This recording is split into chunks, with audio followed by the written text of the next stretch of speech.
At mula naman sa ating CMN roving reporter sa Mindanao, CNN Live Nation. Willie Boy Ramos, magandang araw sa iyo.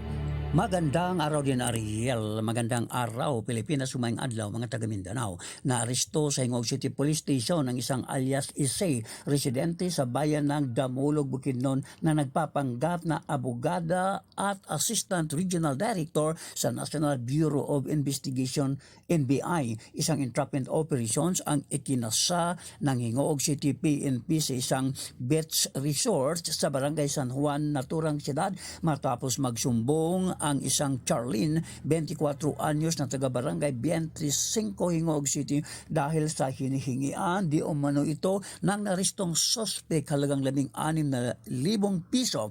Nangako ayon sa sumbong ng biktima sa mga pulis ang suspect ng isang slot para maging tauhan si Charlene sa National Bureau of Investigation.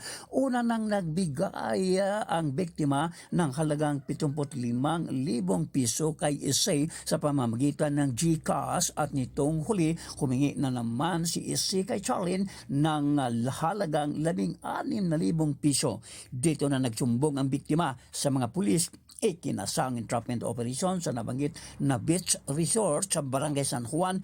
Huli, nalimas mula sa suspect ang mga cellular phones at mark money halagang 400 piso. Well, Ramos, CMN Roving Reporter ng Mindanao Radio, Kalikasan ng Hingog City Base, nagulat ng live para sa CMN Pilipinas.